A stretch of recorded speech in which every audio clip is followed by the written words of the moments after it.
Paarisitti meetira 5,000 Iraan shaampiyooniin Olompikii fi addunyaa dabalatee atileetonni fageenyichaan saffisaa qaban hirmaachuun murkii jiruun cimsa jedhame. Rikeerdii addunyaa fageenya meetira 1,500 kan qabdu Feeskeeppeegoo haat rikeerdii fageenya meetira 5,000 gudaaf saggaa'ee fi haat rikeerdii fageenya meetira 10,000 Baatiris Cheebeet hirmaachuun murkii meetira 5,000 dubartootaa Paarisittiin akka eegamu taasisa jedhameera.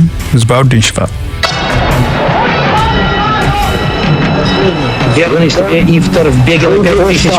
Waggaa 128 dura Olimpikiin ammayyaa yeroo jalqabaatiif bara 1896tti qophaa'e. Paaris kan marsaa 33ffaa keessummeessaa jirti. Bara 1912 fiigicha meetira 5,000 kan dhiiraa 1996 kan dubartootaa Olimpikitti dorgomuu eegale.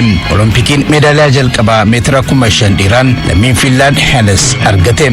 Olimpika Moskoo 1980tti qophaa'een Miruts Iftar meedaaliyaa warqee fi kan jalqabaa Itoophiyaa fideera. Walumatti Itoophiyaan Olimpikiin meedaaliyaa warqee Miruts Iftar miliyoona Oldeefii Qananiisaa Baqqalaa fidaniin dabalatee meedaaliyaa meetii fi nahaasa lama waltajjichaan argatte. Paarisitti meetira 5,000 shaampiyooniin Olimpikii fi addunyaa dabalatee atileetonni fageenyichaan sa'aatii saffisa qaban hirmaachuun morkicha ni cimsa. Itoophiyaan fiigicha meetira 5,000 Addisuu Yihunee, Hagos Gabrahiyootii fi Biniyaam Mahariin hirmaatti. Olimpikii Riyoo bara 2016 meedaaliyaa naasa kan argate Hagos Gabrahiyoot meetira 5,000 daqiiqaa 12 sekondii 36.73 xumuruun atileetii seenaa dorgommichaatiin sa'a saffisa lammaffaa qabudha. Olimpikiin meetira 5,000 Miruts Iftar bara 1980tti miliyoona Oldee bara 2000 akkasumas Qananiisaa Baqqalaa bara 2008 meedaaliyaa warqee fidaniin booda Hagos Gabrahiyoot atileetii arfaffaa ta'uuf falmata. Hagos wajjin atileetii abdii boruu Biniyaam Maharii waltajjii guddaa kanaan Itoophiyaa bakka bu'a. Biniyaam meetira 5,000 daqiiqaa 12 sekondii 54 fi maayikiroo sekondii 10 xumuruun sa'a fooyyaa dhuunfaa qaba. Shaampiyooniin addunyaa meetira 5,000 Addisuu Yihunee atileetii Itoophiyaa biroo hirmaatudha. Addisuun fageenyichaan daqiiqaa 12 sekondii 49 fi maayikiroo sekondii 65 sa'a fooyyaa dhuunfaa qaba. Dorgommichaan shaampiyooniin Olompikii Joshua Cheptegem, shaampiyooniin addunyaa Jaakob Ingebrigtsenii fi meetira 5,000 sa'a saffisa lammaffaa addunyaa kan qabu Hagos Gabrahiyoot morkattoota ciccimoos jedhaman. Olimpik irratti Lesan Veeraa fi Mofaara meetira 5,000 atileetota injifannoo dachaa qabanidha. Lammiin Ugaandaa abbaa riikardii meetira 5,000 fi 10,000 Joshua Cheptegei seenaa kana qoddachuuf Paarisitti morkata. Lammiin Ugaandaa biroo Jaakob Kiplimoon morkataa jaboo eeggamudha. Kiplimoon shaampiyoonii qaxxaamura addunyaa yeroo lama yoo ta'u bara kana meetira 5,000 sa'a fooyyaa dhuunfaa daqiiqaa 12 sekondii 40 maayikiroo sekondii 9 xumuree jira. Paarisitti meetira 5,000 shaampiyooniin addunyaa yeroo lama lammiin Norwee Jaakob Ingebrigtsen Olimpikiin meedaaliyaa jalqabaa argachuuf tilmaama duraarratti argama. Ingebrigtsen meetira 1,500 Monaakootti baatii tokkoon dura dorgomeen daqiiqaa 3 sekondii 26 maayikiroo sekondii 7 xumuruun riikardii ofii fooyyessee jira. Kun ammoo injifannoof caalaatti akka eeggamu ta'a. Keeniyaan meetira 5,000 bara 1988 booda meedaaliyaa warqee jalqabaa argachuuf Jaakob Kroop, Ronald Komoyo fi Edwin Kurgaatiin bakka buuti. Historic barrier as well.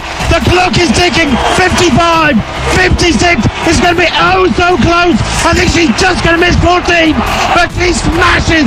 She pulverizes the world record.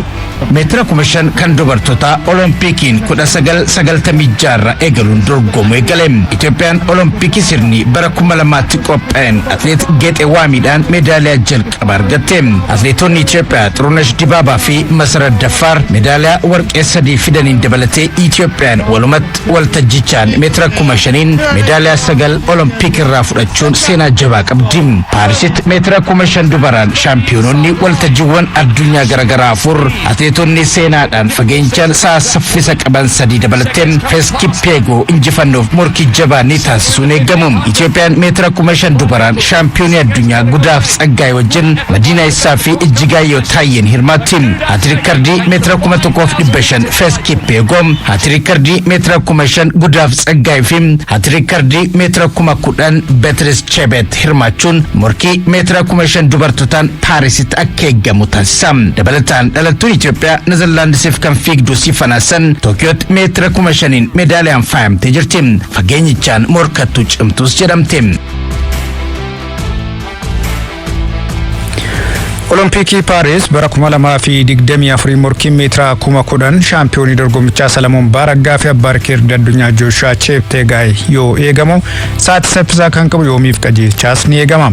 Dubartootaan atileetonni Itoophiyaa shaampiyoonii Olompikii Siifan Hasanii fi Baatiriis Chebeet waliin ni morkatu. Shifarraa Jaamboo. Uganda 3 and 4.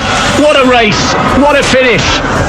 Salamoon Baaraggaa is digging in. He's driving for the line. Olompikii Paaris 2024 morkii meetira 10,000 dhiira fi dubartootaan Paarisitti atileetota ciccimoo sa'aatii saffisaa fi riikoordii addunyaa qaban waliin morkachiisuun ni eegama. Morkii meetira 10,000 dhiiran jimaata dhufu addunyaan tilmaamuuf rakkattee eegaa jirti. Salamoon Baaraggaa shaampiyoonummaa isaa eegsifachuuf yoomiif qajeelcha ammoo Olompikiidhaan meedaaliyaa warqii jalqabaa biyyaaf argamsiisuuf yoo eegamu abbaan riikoordii addunyaa meetira 10,000 Jooshuwaa Cheptegaay ammoo atileetota kanneeniif qormaata jabaataaf eegama. Fageenya kanaan Itoophiyaan atileetota akka Salamoon Baaraggaa yoomiif qajeelchaa fi Barriiwwan Araggaawiin hirmaatti. Olompikii Tookiyoo 2020 shaampiyoonii kan ta'e Salamoon Baaraggaa Paarisitti seenaa hojjechuuf qophaa'eera. Dorgommichaan injifatee atileetii Itoophiyaa sadaffaa meetira 10,000 walitti aansee Olompikiin shaampiyoonii ta'e ta'uuf morkata. Kana dura dorgommii Olompikiin atileetota 6 qofatu dhiiran meetira 10,000 walitti aansee shaampiyoonii yoo ta'an Itoophiyaadhaa Qananiisaa Baqqalaaf Hayilee Gabrasillaaseetiin Salamoon Baaraggaa seenaa kana qooddachuuf jimaata dhufu atileetota ciccimoo waliin morkata. Jalqaba meetira 5,000 fi 10,000 hirmaachuuf ture booda meetira 10,000 qofaan akka hirmaatu kan himame yoomiif qajeelcha. Dorgommichaan atileetii sa'aatii saffisaa addunyaa qabuudhaan bara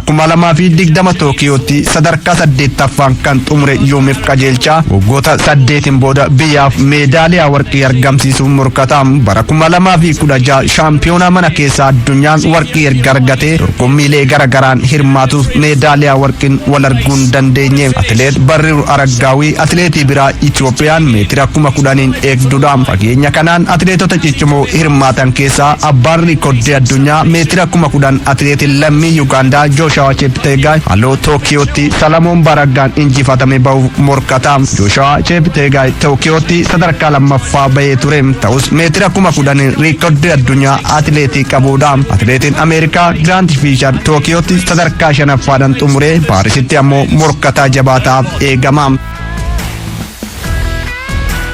Meetira 10,000 dubartootaan ammoo shaampiyoonii Olompikii Siifan Hasan shaampiyoonummaa ishee eegsifachuuf yoo morkattu atileetonni Itoophiyaa Tsiggee Gabrasalaam Footiyaa Tasfaayee fi Ayinaaddes Mabraatuu waliin morkattiin. Fageenya kanaan jalqaba morkattuu cimtuu taateef kan eegamte Guddaaf Saggaa'ee fageenya kana keessa hir'ifamtus fageenya kanaan atileetonni Itoophiyaa sa'aatii fooyyee qabu. Footiyaa Tasfaayee daqiiqaa 29 sakandii 47 maayikiroo sakandii 71 yoo qabdu Tsiggee Gabrasalaam daqiiqaa 29 sekondii 48 fi maayikiroo sekondii 34 qabaachuun sa'aatii fooyyeedhaan morkatu. Ta'us fageenya kanaan shaampiyooniin Olompikii Tookiyoo Siifan Hasan haati riikoordii addunyaa Paatiriik Chebeet tilmaama injifannoo olaanaa argataniiru. Siifan Hasan Olompikii kanaan fageenyota 4 yoo hirmaattu Paatiriik Chebeet ammoo meetira 10,000 fi 5,000 hirmaatti. Atileetiin Keeniyaa Liliyaan Kaaseet Reengiruuk fi Maargareet Cheeliimoo Kipkoombaay meetira 10,000 kanaan morkii Olompikii Paaris kana ni miidhagsu jedhamee eegama. Morkii meetira 10,000 dubartootaa kun hagayya 9 yoo dorgomamu Siifan Hasan kan injifattu taanaan seenaa Xurunesh Dibaabaa ni qooddatti. Taphataan duraanii Manchester United Rafael Varaan kilaba Itaalii Koomoodhaaf mallatteesse. Real Madrid ammoo lammii Biraazil kan ta'e Enriikiin simannaa taasiseefii jira. Riikaardoo Kaalifiyooriin sanbata qorannoo fayyaa yoo xumuru har'a gara US Ameerikaa imaluudhaan garee Arsenaalitti makama jedhamee eegama. Andannet Baraanuu. It looks fantastic to be on. Jijjiirran taphattoota ganna kanaa kan akka yeroo biroo si'ataa ta'uu baatus jijjiirrawwan dursanii eeggamaatiin turan garuu xumura argataa jiru. Kanneen keessaa oduuwwan jijjiirraa xumura argataniin Rafael Varaan kilaba Serie A'tti haaraa guddatee Koomoof yoo mallatteessu Real Madridis Endriik mallatteessifachuu ifoomse.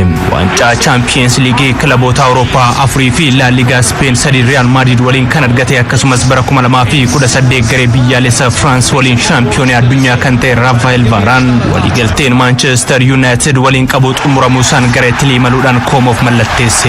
Bara darbee garee biyyaalessaaf taphachuu akka dhaabee kan beeksise taphataan sirra ittisaa ganna 31 Varaan sana dura taphoota 93 biyya isaa tajaajileen gaachana sirra ittisaa ta'uu bira darbuun gooliiwwan 5 galche. Kilabiin Serie Itilii Koomoon Francis Fabregas leenjoo waggoota 21 booda Serie Itti deebi'ee waliigaltee waggaa lamaan Varaan yoo mallatteessifatu waliigalticha waggaa tokkoon dabaluu akka danda'u keeyyata waliigaltee keessatti caqasame. Varaan waliigaltee mallatteesseen booda yaada kenneen murkataa ta'uun osoo hin taane garee tokko keessa ta'uun Fabregasin irra deebiin wal arguuf gammadeera. Teeknikni taphaa fi jaalalli Fabregas kubbaa miilaaf qabu adda jedhe. Sono madridista, che è sempre a capire la mia presentazione e non pierde ningún detalle. Muddee bara 2022 Endrick Palmeiras irraa mallatteessifachuuf kan waliigalee Real Madrid ammoo ol guddataa kubbaa miilaan kennaa addaa qabu kana Santiago Bernabéu gaachuu ifoomse. Gurraachummaa fi dandeettii sarara fuulduraatti qabuun taphataa seena qabeessaa biyyattii Peleen kan wal fakkeeffamu Endrick Filipe Moreira di Sosa Endrick yeroo umriinsaa 18 waan hin guunneef jijjiirran gara Real Madrid godhu barfate. Florentino Perez waliin ta'uun deeggartoota Real Madrid 45 Santiago Bernabéutti argamaniin kan simatame Endrick waliigaltee waggaa 6 hanga bara 2030 warra Los Blancos waliin isa tursiisu mallatteesse. Endrick Filipe Moreira di Sosa mallattoo isaan booda imimmaaniin dabaalamuun gammachuu natti dhagahame jechaan ibsuuf nan rakkadhaa ijoollummaa koorraa eegalee Real Madrid taphachuun hawwii koo qofa osoo hin taane kan maatii koos ture amma hawwiin koo dhugoomeera jedhe. Ganna 17tti garee biyyaalessaa Brazil jalqabaaf taphachuu kan eegale Endrick Palmeirasiif taphoota 66 gooliiwwan 18 yoo galchu amma Real Madrid keessatti qindoominni waayillan biyya isaa Vini Junior fi Rodrigo Gosh akkasumas kan France Kylian Mbappé kan Turkey Arda Güler fi kan England Jude Bellingham waliin oomuun eegama.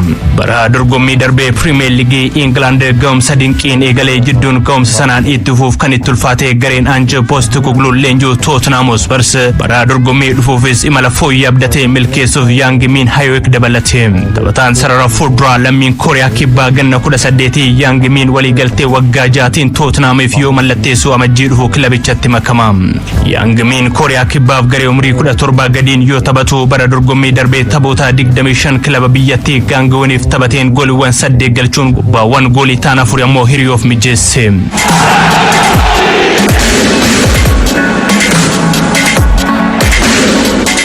Arsenal Ricardo Calafiori mallatteessifachuuf waliigalee hara jijjiirraa kana xumuruu ifoomsa feegama. Arsenal taphataa sarara ittisaa kana paawundii miiliyoona 42.3 waliigaltee hanga bara 2029 Fly Emirates tursiisuun yoo mallatteessifatu qorannoo fayyaa sanbata darbe Londonitti taasise.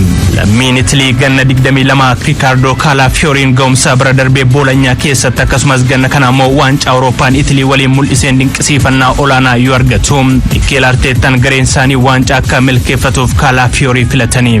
Calafioriin har'a garee Arsenal qophiif USA Ameerikaa jirutti dabalamaaf eegama.